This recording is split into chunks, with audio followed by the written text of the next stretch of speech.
موجودہ حالات میں ہمیں ملک کے حالات کو سامنے رکھ کر ماضی میں گزرے ہوئے واقعات سے سبق حاصل کرتے ہوئے کیا حکمت عملی اپنانا چاہیے، مسلمانوں کو کیسے اس ملک میں جینا چاہیے تاکہ جو خطرات، جو اندیشے اور جو خدشات اس وقت چاروں طرف سے مسلمانوں سے متعلق ظاہر کیے جا رہے ہیں اور ممکن ہے وہ درست بھی ہوں، تو ایسے موقع پر مسلمان غفلت کی نیند سے بیدار ہو کر ایک جیتا جاگتا مسلمان ہونے کا ثبوت دینے کے لیے اسے فکری طور پر اور عملی طور پر کیا کرنا چاہیے۔ تو ملک کے موجودہ حالات میں ہم مسلمانوں کی کیا ذمہ داریاں بنتی ہیں۔ قرآن مجید کی آیت میں اللہ رب العزت ارشاد فرماتے ہیں، ان اللہ لا یغیر ما بقوم، اللہ تعالیٰ کسی بھی قوم کے حالات نہیں بدلتے ہیں، حتی یغیروا ما بانفسہم، جب تک کہ اس قوم کا ہر فرد اپنے اعمال نہ بدل لے۔ اللہ تعالیٰ اس قوم کے حالات، کسی بھی قوم کے حالات اس وقت تک نہیں بدلتے جب تک کہ اس قوم کا ہر فرد اپنے اعمال نہ بدل لے۔ یہ بہت بڑی رہبری والی اور جھنجھوڑنے والی آیت ہے مسلمانوں کے لیے۔ کسی بھی قوم کی تنزلی، ذلت، رسوائی، پسپائی اور وہ قوم ذلیل ہوتی جا رہی ہے، دوسری قومیں آئے دن اس قوم کے مقابلے میں ترقی کر رہی ہیں اور آئے دن یہ قوم دوسری قوموں کے مقابلے میں ذلیل ہوتی جا رہی ہے،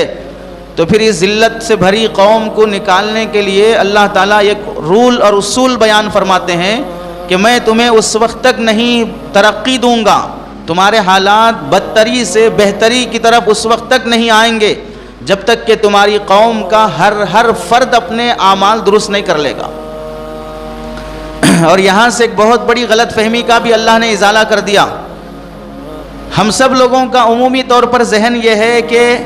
ملک کے حالات اس واسطے خراب ہیں کہ 2014 کے بعد سے یا 2018-19 کے بعد سے فلاں حکومت، فلاں پارٹی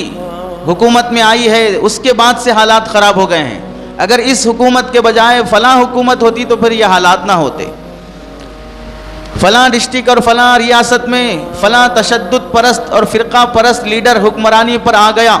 اس کی وجہ سے ملک اور ریاست کے یہ حالات بگڑ گئے، اگر وہ نہیں ہوتا تو حالات ایسے نہ ہوتے۔ اللہ تعالیٰ فرماتے ہیں حالات کی تبدیلی کسی ایک پارٹی پر موقوف نہیں ہے، حالات کی تبدیلی کسی ایک تنظیم، جماعت اور جمعیت پر موقوف نہیں ہے، حالات کی بدتری اور حالات کا بگاڑ کسی ایک فرد کے بگڑنے پر موقوف نہیں ہے کہ فلاں ملک کا فلاں صدر بگڑ گیا، فلاں ملک کا فلاں وزیر اعظم بگڑ گیا، فلاں ملک کا فلاں لیڈر بگڑ گیا، اس واسطے ملک کے حالات بگڑ گئے۔ ایسا نہیں ہے، ایک فرد کے بگڑنے سے پورے ملک کے حالات بگڑ جائیں، ایسا نہیں ہو سکتا۔ ملک اور قوم کے حالات بگڑنے میں ملک اور قوم کے ہر فرد کا دخل ہوتا ہے، اور جب تک ہر فرد اپنی ذمہ داری درست طریقے سے ادا نہیں کرے گا، اس وقت تک مجموعی طور پر قوم کی ترقی اور عزت اور سربلندی نہیں ہو سکتی۔ اس آیت میں اللہ رب العزت نے بہت بڑا اصول بیان فرمایا کہ قوموں کا عروج اور زوال افراد کی تربیت پر موقوف ہے۔ فرد بنا، سماج بنا، سماج بنا، قوم بنی، قوم بنی تو ملک بنا۔ فرد بگڑا، سماج بگڑا، سماج بگڑا تو قوم بگڑی، قوم بگڑی تو ملک بگڑا۔ تو ملک کا بگاڑ دراصل فرد کے بگاڑ سے شروع ہوتا ہے۔ اور پھر فرمایا کہ قوموں کی اصلاح فرد کی اصلاح پر موقوف ہے۔ قوم کی اصلاح حکومت کے انقلاب سے نہیں ہوگی کہ حکومتیں بدل دو، کرسیاں بدل دو، قوم سب کی سب بدل جائے گی اور درست ہو جائے گی۔ آپ دیکھیں فرعون اگر حکمران بن کے بیٹھے تو ہو سکتا ہے کہ پہلے کے مقابلے میں مظالم زیادہ ہوں،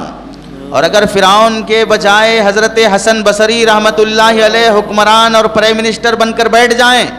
لیکن قوم اور رعایا اپنے اعمال درست کرنے کے لیے تیار نہ ہو،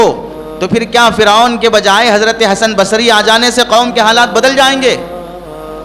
قوم چوری چھپے اپنی بدکاری کرتے رہے گی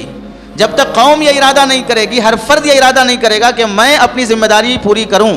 میں گناہ چھوڑ دوں، میں سود چھوڑ دوں، میں رشوت چھوڑ دوں، میں جھوٹ اور دھوکہ چھوڑ دوں، میں اپنے دائرے میں ایک اچھا مسلمان بن کے دکھاؤں۔ یہاں پر اگر 3000 مسلمان بیٹھے ہیں، ہر مسلمان اپنی جگہ پر ایک اچھا مسلمان بننے کا ارادہ کرے گا، دوسرے کو چھوڑ دو وہ کیسا ہے، میں اپنی جگہ پر ایک اچھا مسلمان بننے کا ارادہ کروں گا تو 3 کے 3000 نے اپنی اپنی جگہ ایک اچھا مسلمان بننے کا ارادہ کیا، تو پھر بتائیے مجموعی طور پر 3000 پر مشتمل سماج اچھا بنا کہ نہیں بنا؟